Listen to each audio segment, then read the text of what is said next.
The dealer's name was Rick Patterson, and he said it with a smile, but there was an edge underneath.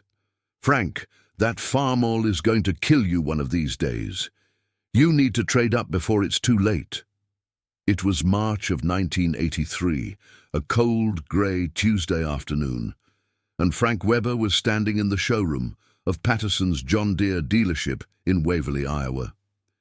He'd driven 20 miles in his '76 Ford F-150 to buy parts for his 1954 Farmall Super M. The parts were simple: a water pump gasket, 3 spark plugs, and a fuel filter. Total cost, $23.50. He paid cash. Frank was 57 years old, had been farming the same 480 acres in Bremer County since 1963. The land had belonged to his father, who'd bought it in 1938 for $35 an acre during the Depression. His father had paid cash, saved for 8 years working as a mechanic to scrape together the money. The farm had never had a mortgage, not once in 45 years. The Farmall Super M sitting in Frank's machine shed was the same tractor his father had bought in April of 1954 for $2,400. His father had driven to this same dealership, then an International Harvester dealer, and counted out $2,400 bills on the counter. The salesman had been so shocked he'd called the owner to witness it. That was 29 years ago. The Farmall was old now, faded red paint, surface rust on the hood, the seat patched with duct tape. But it ran. Every spring, Frank rebuilt the carburetor, changed the oil, greased every fitting, adjusted the valves. The tractor started on the first pull and ran all season. Rick Patterson was leaning against a brand-new John Deere 4450 in the showroom, his arms crossed, his expression friendly but calculating. Rick was 43, had been selling tractors since 1968, and was good at his job. Very good. He could read farmers, knew when they were vulnerable, knew how to plant seeds of doubt about their old equipment. "I'm serious, Frank.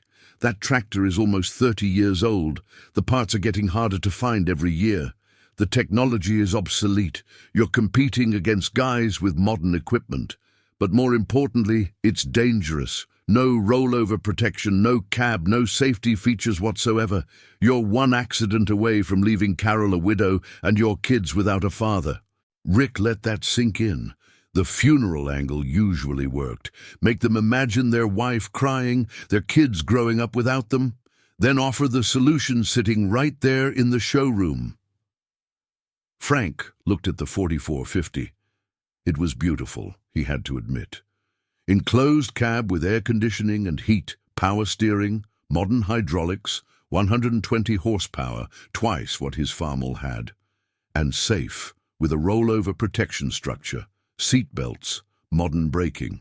The kind of machine a serious farmer should have in 1983.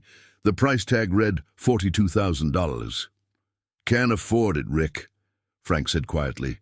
His voice was level, matter-of-fact. "Not even close." "That's what financing is for," Rick said smoothly. He'd shifted into his closing pitch now, the one he'd perfected over 15 years. John Deere Credit can get you approved in 48 hours, 7% interest over 5 years. Your payment would be about $830 a month. That's totally manageable for a farmer with 480 acres like you've got. You're probably grossing what, $150,000 a year? $800 a month is nothing. Frank shook his head. "That's $10,000 a year just in payments, Rick. For 5 years, $50,000 total for a $42,000 tractor. I can't do it." "Frank, you can't afford not to do it," Rick said, his voice getting more serious now. This was the part where he got real, where he dropped the salesman persona and spoke man to man. "I've been selling tractors for 15 years. I've seen farmers get hurt on old equipment. Hell, I've been to their funerals. You remember Ed Morrison? Died 3 years ago when his old Alice rolled on him, left behind a wife and 4 kids. That tractor was from 1958, no rollover bar, just like yours." He paused for effect. "Your Farmall doesn't have rollover protection. It doesn't have modern brakes. The steering is worn out. I can tell by how you're always fighting it. One mistake, one moment of bad luck, and you're crushed under 2 tons of metal. Is your life worth $830 a month? Is Carol's future worth it? Your kids? It was a good sales pitch. Rick had used variations of it hundreds of times over the years, appealed to safety, to family, to responsibility. Make them imagine their own funeral, their wife crying at the graveside, their kids growing up fatherless. Make them feel like buying new equipment wasn't just smart, it was morally required. Then offer the solution, the financing that made it all possible. But Frank Weber just picked up his paper bag of parts, paid his $23.50 in cash, and turned to leave. The Farmall's been good to my family for 30 years, Rick. My dad farmed with it for 17 years before he passed, and I've farmed with it for 12 years since. I expect it'll be good for another 30 if I take care of it. Frank, you're making a mistake, Rick called after him. That thing is a death trap, sooner or later. Sooner or later we all die, Rick, Frank said, pausing at the door. But I'd rather die farming than die in debt. He walked out. Rick watched through the showroom window as Frank climbed into his old F-150 and drove away. Rick shook his head slowly. Some farmers couldn't be helped. They were stuck in the past, too stubborn to see that the world had changed, that modern farming required modern equipment. Frank Weber would probably end up dead under that old Farmall within 5 years, and Rick would read about it in the Waverley newspaper and think, I tried to warn him. What Rick Patterson didn't know, what he couldn't know, was that he'd just witnessed something rare in 1983, a farmer who understood the difference between risk and danger, between being careful and being in debt, between having the best equipment and having paid for equipment. Frank drove home, the parts rattling in the truck bed. The 20-mile drive from Waverley back to his farm gave him time to think about Rick's pitch. Was he being foolish? Was the old Farmall really dangerous? His wife Carol was in the kitchen when he got home, making lunch for their 2 kids. Sarah was 8, Michael was 6. Both of them were at the kitchen table doing homework. The farmhouse was old, built in 1940, but solid. No mortgage, paid for. Get what you needed? Carol asked, stirring a pot of soup on the stove. Yeah, and got the usual sales pitch from Rick Patterson about buying a new tractor. Carol smiled. She knew Rick Patterson. Everyone in Bremer County knew Rick. He'd sold tractors to half the farmers in the area. Persistent guy, good at his job. Let me guess. He told you the Farmall was going to kill you. Pretty much. Said I need to trade up before I end up dead under it. What'd you tell him? That we can't afford it. Told him the same thing I told him last year and the year before that.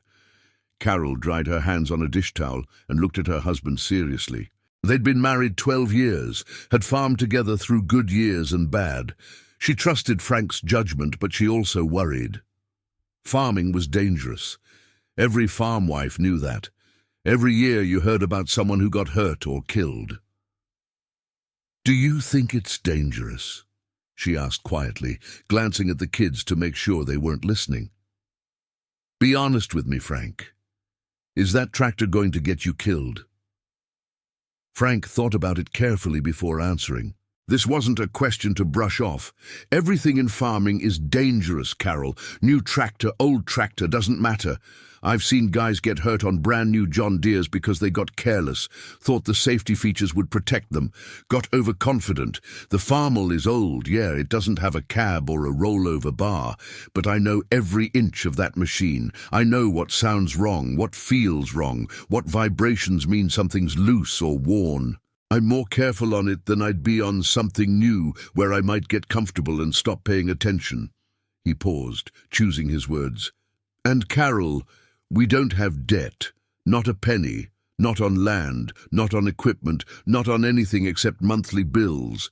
That Farmall is paid for, has been since 1954 when Dad bought it. Every repair I do on it I pay cash for the parts, maybe $200-300 a year. The dealer wants me to take on a $830 monthly payment. That's almost $10,000 a year for 5 years. That's $50,000 I'd pay out for a $42,000 tractor. Carol was quiet, listening.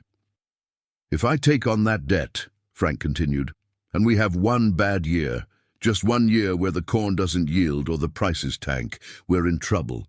We could lose everything trying to make payments.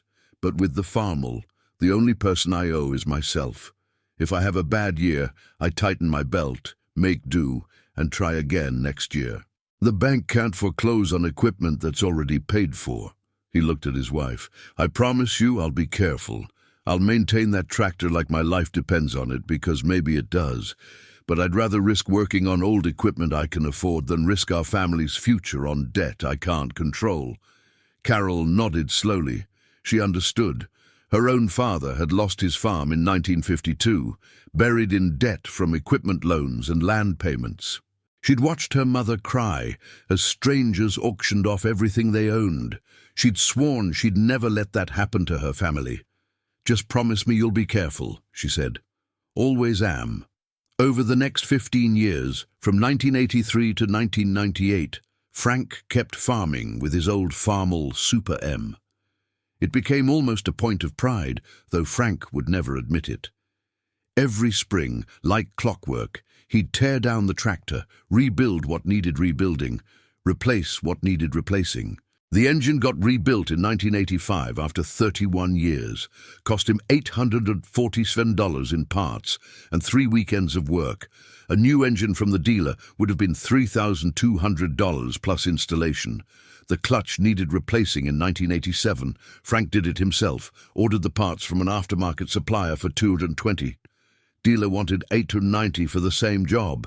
The hydraulics went out in 1989. Frank rebuilt the whole system. New pump, new lines, new cylinders. Parts cost him $435. Took him 2 weeks working evenings after fieldwork. The dealer would have charged $1,800.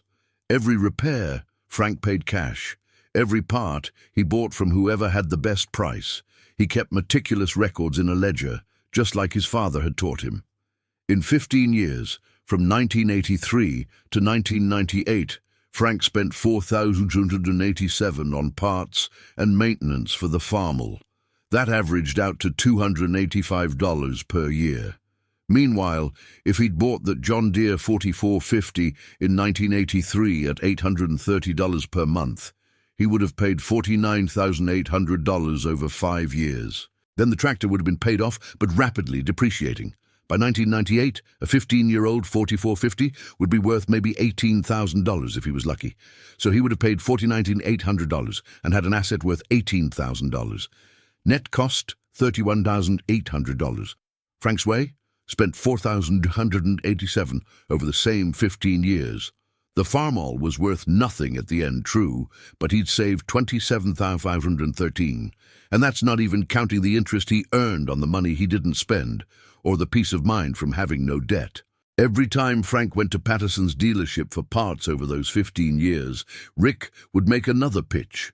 The tractors got newer, fancier, more expensive. The Farmall got older, more worn, more obsolete by modern standards. "Frank, that thing is a death trap," Rick said in 1990 when Frank came in for spark plugs. "It's 36 years old. Come on, be reasonable. We've got a nice used 4430 on the lot, only 8 years old. Perfect for your operation. $28,000, and I can get you financed easy." "Can't afford it, Rick." "Frank, you're being stubborn to the point of stupidity." "Maybe, but I'm being stubborn without any monthly payments." Rick tried again in 1993. "Frank, seriously, that Farmall is 40 years old. 40 years. That's older than most of my salesmen. We've got 0.9% financing on new equipment right now. You could get into a brand new 7600 for under $600 a month. Air-conditioned cab, GPS guidance, the works." "Not interested.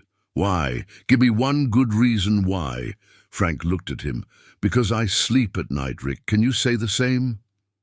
Rick finally gave up trying after that. Frank Weber was a lost cause, too stubborn to help himself.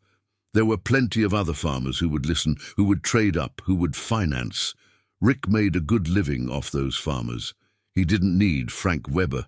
But over the years, Rick noticed something he didn't want to think about too hard. The farmers who'd bought new tractors from him in the early 1980s, the ones who'd financed heavily right before the farm crisis really hit hard in 84 and 85, a lot of them lost their farms. Good farmers, smart men, hard workers.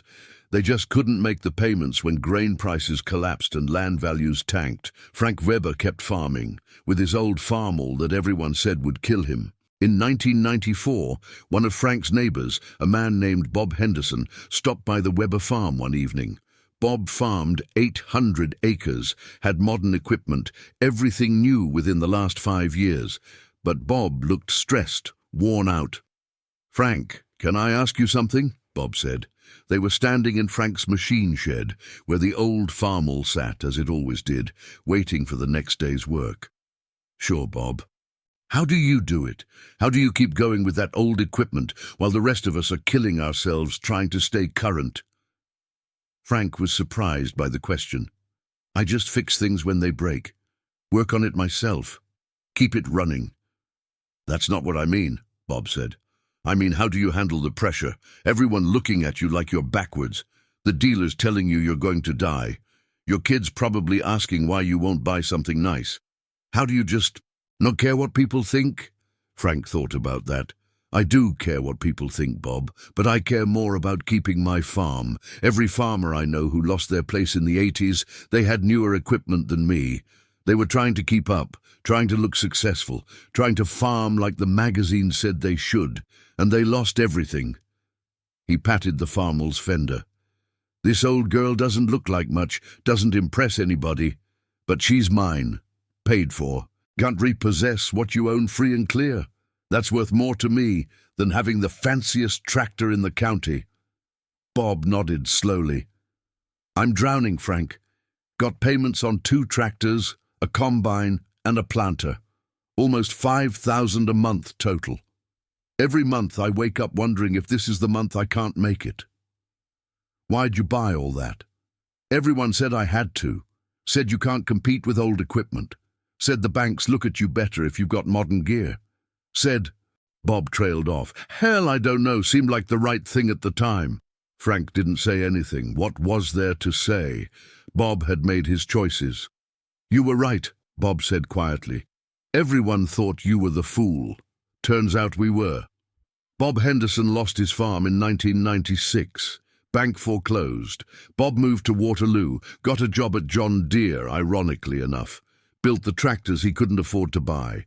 Last Frank heard, Bob was still there, still making payments on his house, still working. Frank kept farming. In 1998, 15 years after that conversation in the dealership, Rick Patterson's John Deere operation went through a rough patch. The farm economy was soft, grain prices were down, and farmers weren't buying. Corn was at $2.20 a bushel, soybeans at $5. Those were prices that didn't cover costs for most operations. Sales were down 40% from the previous year. Rick had to lay off 2 mechanics in August. Good men, guys who'd worked for him for 10 years, but he couldn't afford to keep them. The manufacturer was pushing him to hit sales quotas he couldn't possibly meet. Every month, corporate sent increasingly aggressive emails about his numbers. The pressure was intense, eating at him, affecting his sleep. One cold afternoon in October, a farmer came into the dealership looking at used tractors on the lot. Rick was in his office doing paperwork, trying to figure out how to make payroll, when his sales manager knocked on the door. "Rick, guy outside wants to look at the 824430. Says he might buy today if the price is right." Rick looked up. Cash sale. Exactly what he needed. He walked out to the lot and saw the farmer examining the tractor. Rick recognized him immediately. It was Frank Weber, still farming, still around after all these years. The man had to be 72 now. "Frank Weber," Rick said, walking over with his hand extended. "Haven't seen you in a while." Frank shook his hand. "Been busy farming. Don't get to town much unless I need to." "What brings you in today? Parts?" "No," Frank said, looking at the 4430. Finally time to buy a different tractor. My old Farmall gave out last month. Transmission died. Would cost more to rebuild than the machine is worth at this point. Rick felt a surge of satisfaction mixed with vindication.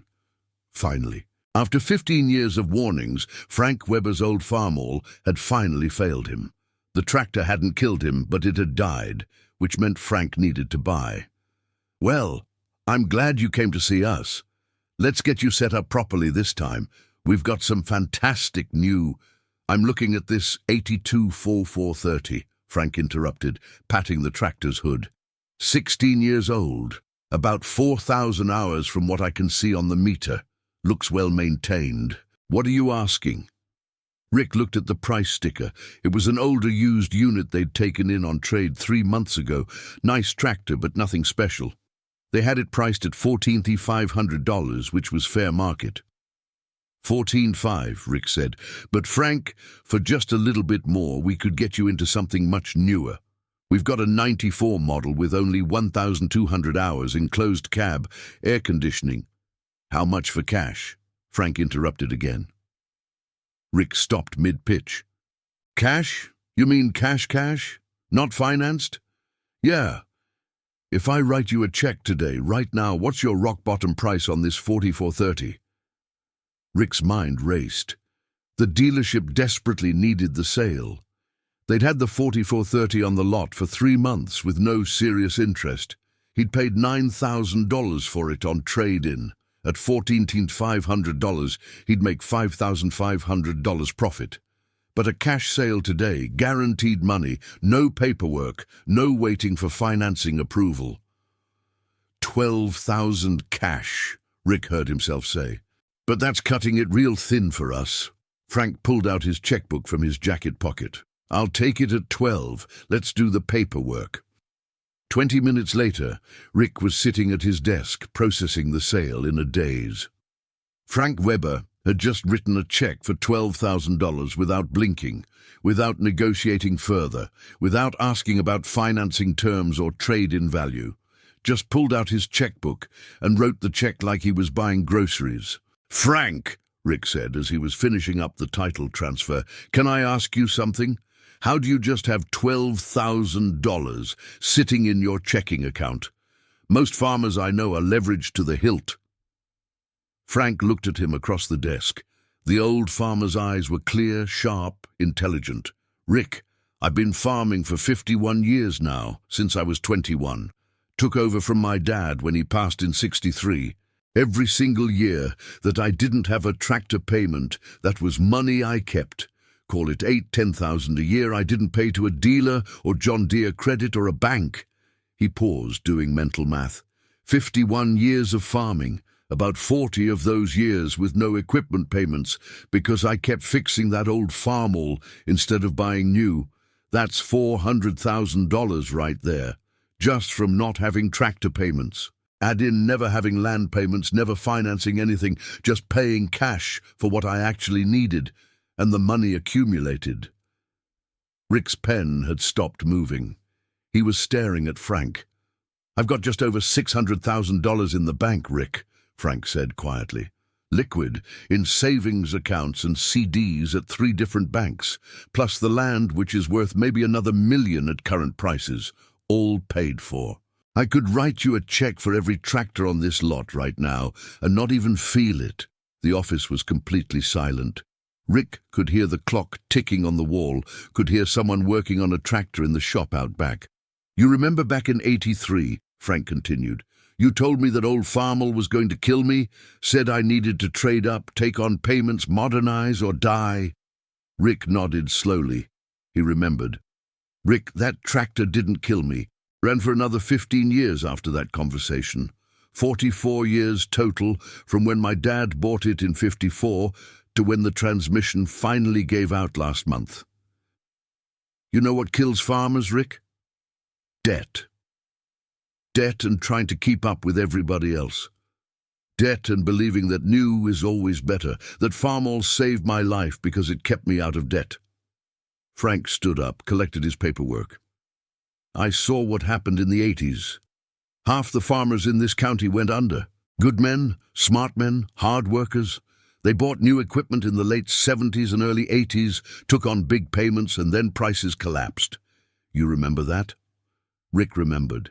He'd been selling tractors through the whole crisis, had seen dozens of farms foreclose, had seen his own commissions dry up when nobody could buy. Those farmers who went under, Frank said, most of them had newer equipment than I did. They were more modern, more efficient, more leveraged, and they lost everything. I kept farming with my old paid-for Farmall. Everyone thought I was a fool, but I survived, because I didn't have debt eating me alive when times got hard. Frank took his keys to the 4430 and walked toward the door. Then he stopped and turned back. You know the funny part, Rick? That old Farmall is still sitting in my machine shed. I couldn't sell it, even broken. Too much history. My son Michael wants to restore it someday. Says it represents something important about how we built this farm. He walked out. Rick sat at his desk for a long time after Frank left, just thinking. Thinking about all the farmers he'd sold tractors to over the years. Thinking about the ones who'd financed and the ones who'd paid cash. Thinking about which group still had their farms. Rick Patterson retired in 2005 at age 65. The dealership changed hands, sold to a larger operation out of Cedar Falls. Rick moved to Arizona with his wife, lived on his pension and Social Security. It was comfortable, but nothing special. They had enough, but they had to budget, had to be careful. Arizona was expensive.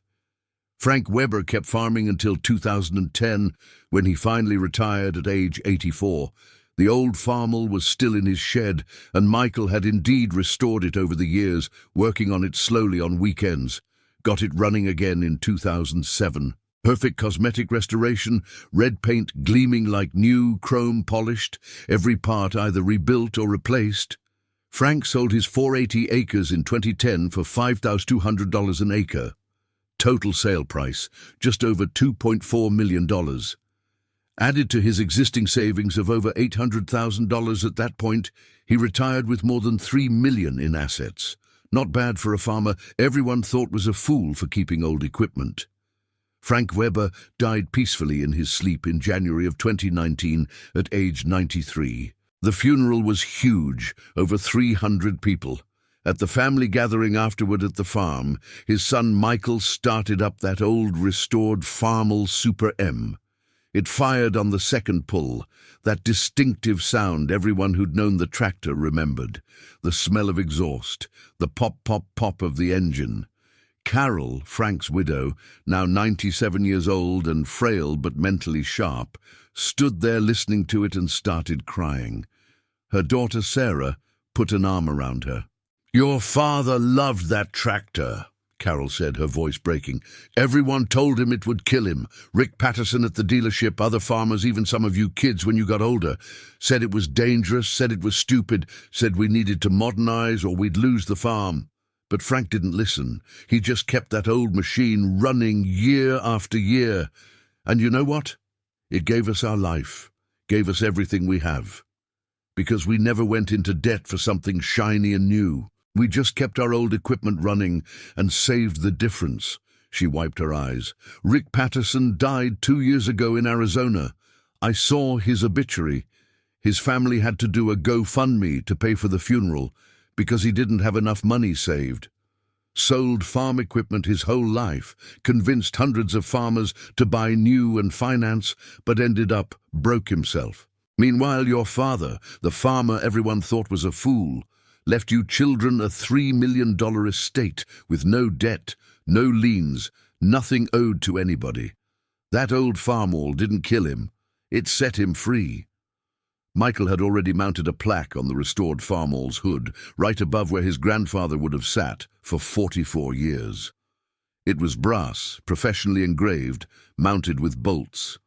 It read, 1954, Farmall Super M. They said it would kill Dad. Instead, it set us free. 1954, 1998, 44 years of debt-free farming. The grandchildren asked to have their picture taken sitting on the tractor. the one their grandfather had been too stubborn to replace, the one that everyone said was dangerous. They climbed up onto that old seat, put their hands on that old steering wheel, and smiled for the camera. Behind them, through the shed doors, you could see the farmland that was still in the family, still producing, still paid for. The dealer had warned that the old Farmall would kill Frank Webber, but Frank understood something Rick Patterson never did. The tractor wouldn't kill him. Debt would. And Frank chose to risk the tractor over risking the debt. Chose to be called a fool by people who thought they were smart. Chose to keep fixing old equipment while everyone else was buying new. Years later, Frank still had his farm, had his freedom, had his family's financial future secured.